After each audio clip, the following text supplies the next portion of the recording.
e Deus nos dá essa oportunidade de nós estarmos aqui.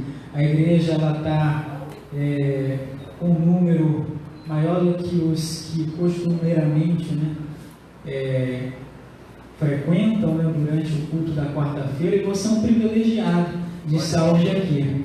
Deus, certamente foi Deus que trouxe você aqui, porque Ele queria tratar com você, queria falar com você, tudo isso que já foi falado. Deus, Ele falou através dos hinos, através das palavras, através dos louvores, tudo que foi feito aqui, Deus, Ele falou. Se você não escutou, se você não percebeu, você desperdiçou uma oportunidade da qual Deus Ele deu para você. Esse é um momento glorioso onde Deus Ele está manifestando a sua presença, está manifestando a sua palavra, e coisas maravilhosas Ele tem nos entregado. Quando o nosso irmão pastor José Aildo falou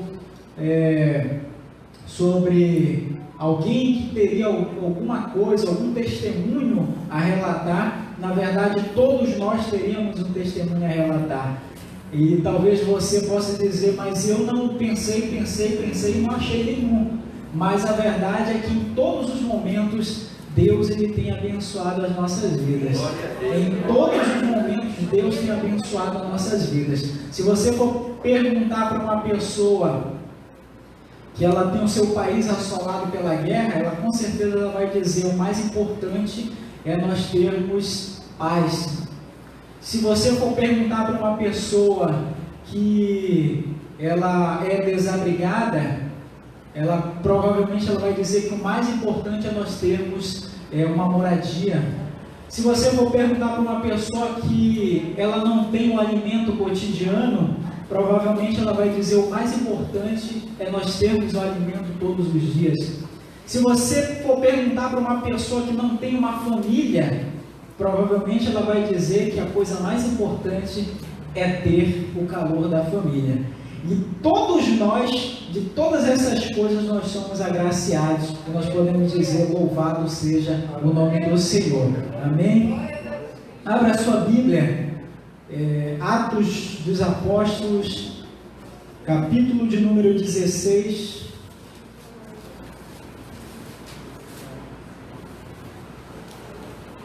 Louvado seja o nome do Senhor.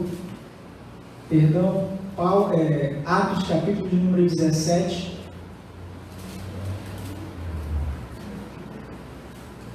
Atos, capítulo de número 17.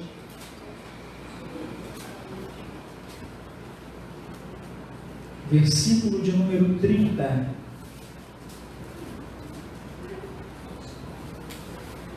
Atos, capítulo de número 17, versículo de número 30. Louvado seja Deus. Amém? Diz assim, mas Deus, não tendo em conta os tempos da ignorância, anuncia agora a todos os homens em todo lugar que se arrependam, porquanto tem determinado um dia em que com justiça há de julgar o mundo, por meio do varão que destinou, e disso deu certeza a todos, ressuscitando dos mortos. Eu vou ler mais uma vez o versículo 31, que diz, porquanto tem determinado um dia em que com justiça há de julgar o mundo, por meio do varão que destinou, e disso deu certeza a todos, ressuscitando dos mortos. Amém? Você pode glorificar o nome do Senhor com essa palavra? Louvado seja o nome do Senhor.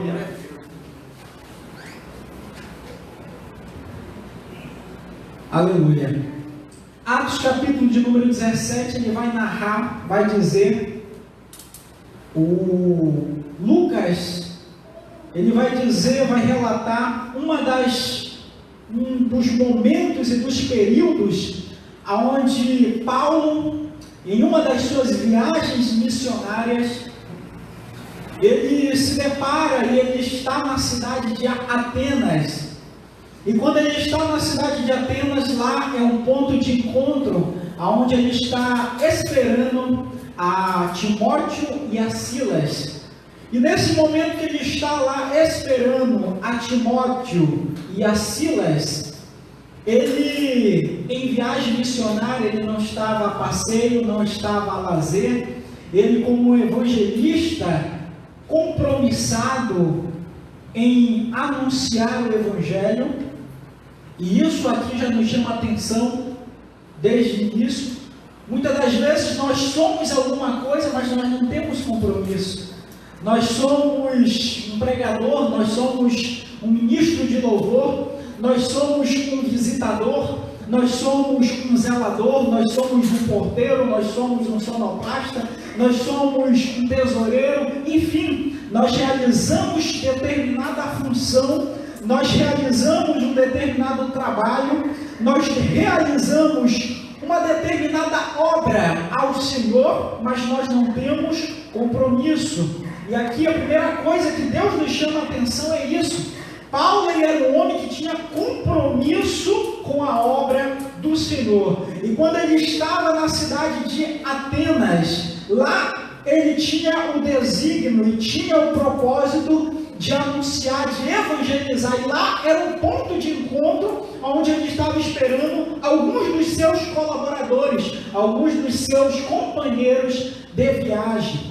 Mas no momento que ele estava lá esperando os seus colaboradores, Paulo diz a palavra do Senhor, aleluia, no versículo 16, que o seu espírito perturbou-se dentro de si, porquanto Atenas, ela já tinha um nome que era dedicado a uma deusa grega, e não só o nome da cidade, mas em todos os lugares da cidade havia monumentos e haviam templos que eram dedicados a vários deuses pagãos. Dentre eles, a própria deusa Atenas, havia um monumento, um templo construído na cidade de Atenas, chamado Paternon, que era dedicada exclusivamente à adoração e à veneração a esta deusa. E em Atos capítulo 17, ele vai narrar que existiam vários outros monumentos, e dentre todos os outros monumentos, existia também um monumento que ele era dedicado, ele tinha como dedicatória a um Deus desconhecido. E todos os outros monumentos de ouro, de prata, aonde expunha, aonde fazia a adoração aos outros deuses gregos, Paulo, ele começa a anunciar a Jesus, ele começa a pregar a Jesus na cidade, de forma que a palavra do Senhor vai dizer no capítulo 17 que não existia outra coisa que falava em Atenas a não ser essa nova doutrina, a não ser esse novo ensinamento. Isso virou notícia em toda a cidade, virou notícia em toda a Atenas, essa nova doutrina que Paulo ele tinha trazido, esse novo ensinamento que ele havia pregado. Lá eles não conheciam sobre um homem chamado Jesus, lá eles conheciam sobre, aleluia, sobre Poseidon, lá eles conheciam sobre Dionísio, lá eles conheciam sobre vários outros deuses gregos, mas não conheciam nada sobre Jesus. Inclusive, com os judeus dispersos na diáspora, que residiam em Atenas e também não conheciam Jesus, a palavra do Senhor vai dizer no capítulo 17 de Atos, que Paulo ele contendia, que ele disputava nas sinagogas sobre Jesus e sobre a ressurreição dos mortos. Pois bem, quando eles ouvem sobre essa nova doutrina e sobre este novo ensinamento, eles chamam Paulo até um lugar chamado, louvado seja o nome do Senhor, eles levam Paulo até ao Areópago, que era um local exclusivo, onde se discursava, onde os filósofos, onde os poetas discursavam, E eles levam Paulo até naquele local para que Paulo ele expusesse a eles de forma mais clara, de forma mais livre, para que ele dissesse e esclarecesse sobre este tal Jesus. E quando Paulo ele se encontra lá no Areópago e começa a falar, ele diz: olha, esse Deus que vocês honram e não conhecem, esse Deus que vocês veneram, que vocês construíram até um monumento, mas que vocês não conhecem, como diz no versículo 20, que o monumento ele era em homenagem ao Deus desconhecido. E Paulo ele diz: esse Deus que vocês honram, mas não conhecem, esse Deus ele não é construído, ele não é feito de matéria, ele não é feito de ouro, ele não é feito de prata, mas ele tem o poder acima de todos os outros deuses. Ele tem, aleluia, a glória acima de todos os outros deuses. Inclusive, esse Deus, ele não habita em templos feitos por mãos de homens, e ele não recebe nada feito por mãos de homens. E este Deus, aleluia, é o Deus que criou os céus, que criou a terra, que fez todas as coisas, e que de um só homem ele fez toda a humanidade.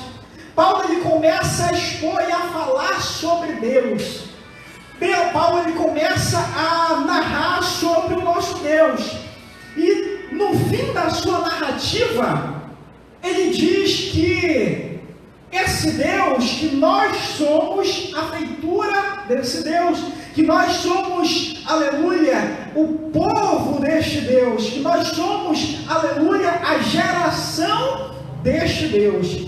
E Paulo ele começa a dizer que Deus, não levando em conta o tempo da ignorância, Deus não levando em conta o tempo em que os povos adoravam a outros deuses, que os povos desconheciam a outros deuses, ele enviou o seu próprio Filho para anunciar um dia de juízo, o qual Deus traria sobre a humanidade. Esse dia de juízo, esse dia de julgamento, ele não seria um dia em que as pessoas passariam de largo, as pessoas passariam por surpresa. Não, seria um dia em que Deus ele destinou o seu Filho para que evangelizasse a humanidade, para que todos conhecessem a Jesus e por meio dele ele viesse julgar a humanidade. Paulo ele começa a pregar a ressurreição de Jesus. Até então, a ressurreição dos mortos para os atenienses era algo novo. Até porque ninguém poderia ressuscitar dos mortos. Ninguém que uma vez morresse poderia voltar novamente dos mortos. E para os judeus também, que residiam em Atenas, era uma notícia nova. Porque nenhum Deus ressuscitou dos mortos. Louvado seja o nome do Senhor. Atualmente, quando se fala em Jesus, fora das igrejas, existe dois Jesus que se falam. Existe o Jesus religioso, aquele que a Bíblia diz, e existe o Jesus histórico. O Jesus religioso, aquele que a Bíblia narra, não é muito difícil de se falar.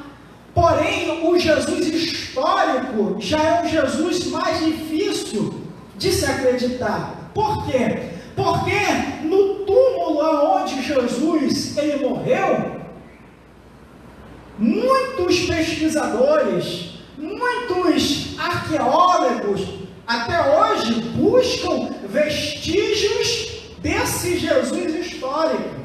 Desse Jesus que um dia morreu, mas que eles buscam a comprovação de que de fato ele ressuscitou. Existe um cineasta que ele fez um filme chamado O Código da Vinci. Esse filme ele tenta provar que Jesus a morte, a ressurreição, a história de Jesus, na verdade, era uma farsa. O mesmo cineasta, o mesmo homem de autoria deste filme, ele tenta, não sei se já criou, desconheço, mas ele criaria um novo filme chamado A Tumba Secreta de Jesus. Neste filme, ele apresentaria Jesus como um homem que se casou com Maria Madalena e teve um filho, desmistificando, desmentindo, tirando todo o crédito daquilo que a Bíblia ela fala. Mas aí eu pergunto, por que é tão difícil acreditar na ressurreição de Jesus?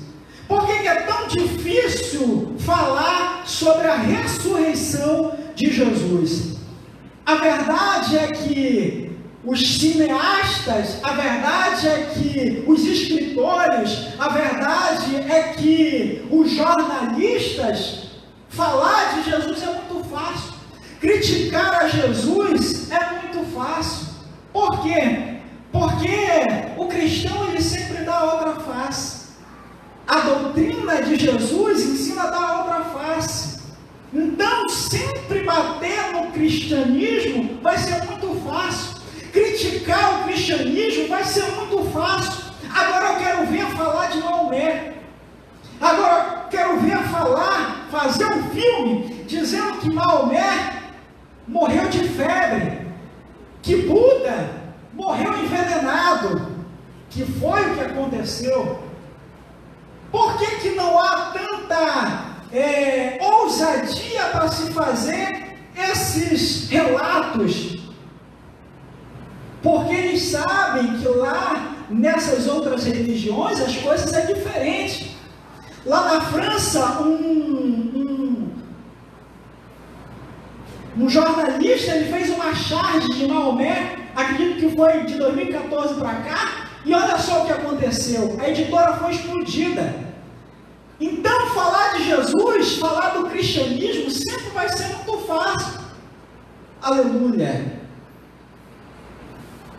Mas a ressurreição de Jesus é algo inquestionável do ponto de vista bíblico. A palavra do Senhor ela diz no versículo em que nós lemos que, portanto, Deus tem determinado um dia em que com justiça há de julgar o mundo por meio do varão que destinou. Que varão é esse? Jesus.